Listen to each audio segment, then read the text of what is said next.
You put them in crackers if you want, the way that we did last week. But my last little bit is about the sprouting. Why do we actually sprout? And you hear about that, but what sprouting is a way to wake up the seed. And when the seed begins to sprout, it actually shifts from being dormant to becoming a living, growing plant. And during that process, there's changes that happen inside the seed. The complex starches begin breaking down into simpler carbohydrates, making them easier to digest. And then the proteins are partially broken down into amino acids, again, making them more available to the body. And some levels of certain vitamins, especially vitamin C and the B vitamins, will often increase. Also, minerals like iron, zinc, magnesium, and calcium become more bioavailable because the compounds that bind the minerals, like phytic acid, are reduced. So you get more bioavailable, and also digestive enzymes become more active, which means that it makes it easier on your stomach to digest things. So sprouting makes foods easier to digest, easier to absorb, and often more nutritious. So if you sprout broccoli sprouts or broccoli seeds and make broccoli sprouts, they are 50 times more potent than actual broccoli.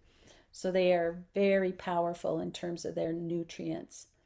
And yeah, so this very easy to do sprouting too. You just add water and let them germinate. So if people are interested, at some point we can do a little thing on sprouting, or I actually think I have some YouTube videos that I can share with you if you're interested, that goes through sprouting. And I think when I was doing all that stuff, Kathy and I were on video together. I don't know if you remember all that, Kathy. I do. It was so cool because it was kind of like you had them at different levels, like a couple days. It was really cool.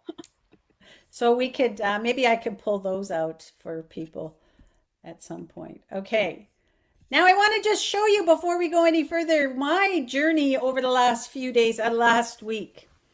And this is where I'm going to show you live today, but it might be easier to see it on the screen. So day one, all I did is so I use the quart or 1 liter canning jars or mason jars, and now is a beautiful time to get them because as the harvest is coming in with summer, all the grocery stores are having all their canning supplies out. It's an amazing time to buy your canning stuff. And those little black jar rings, the mason jars come with metal jar rings. Well, I like these plastic ones that you can see on my jar here. I always buy the wide lid so you can actually fit your hand into it, and then everything kind of works easily. I bought last year, they had nobody, I guess they had a whole bunch left over.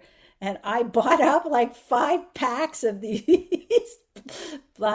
jar rigs so that because I like the plastic ones over the metal ones. The metal ones rust, and if you're canning or you're doing like fermenting, especially like with sauerkraut where it's salt, it's very corrosive, and you really are, you're not supposed to. You definitely don't want to use metal.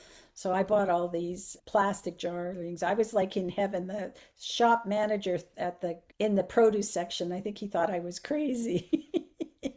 Anyway, because he had to go get them. They put them away. They didn't sell them. I said, I'll buy them. Anyway, okay. So the first thing you do it's like one day, maybe in the morning, you take a cup of quinoa, put it in your jar and fill it with water and just let it sit on the counter. Find a nice spot that's warm and let it sit and soak. And then at night, you're going to rinse it and then fill it back up with water. So one day we do water to soak it. This is to get it alive, take off the enzyme inhibitors, and get the seeds ready to sprout. So then day two, we're actually going to sprout it. So what we're going to do in day two is we're going to, and you could do different things, but I'm showing you what I like. I like these little jar, they sit on the jar, they're sprouting lids, and I'm going to show you it, but it sits on there, and I don't leave it on I put it in in a bowl. So you rinse off your seeds, like you rinse everything off your quinoa twice a day.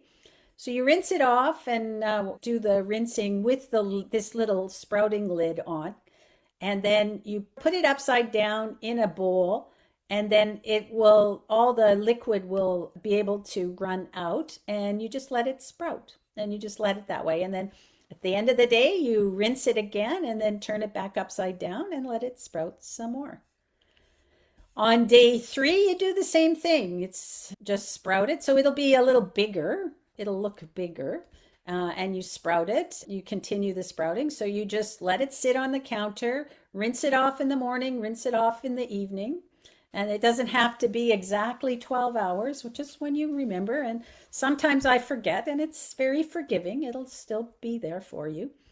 And then after a couple of days, what you'll start seeing the sprouting, and even with quinoa, it's not very big at first, but you'll start seeing the sprouts coming out, little tails that are going to come out. And it's starting to work. So then on day 4, I'm going to in the morning, I'm going to rinse my quinoa, and then I'm going to fill it with filtered water. And all my water is filtered because I have filter taps. I've already got the filtering built into my taps. So you fill it with water, your filtered water in your jar, and just let it sit on the counter. And you do nothing. Now you're not rinsing it anymore. You're just letting it sit. Now it's fermenting. So this is day 1. You can see it's after day 1, it's a little bit cloudy. On day 2, I did it 2 days. Now you could, after 1 day, you've got your Rejuvelac, and you can, if it tastes good and it tastes fine to you, you can just take the liquid off and separate the liquid from the quinoa. So use your quinoa the way that you want, and then the liquid is your Rejuvelac.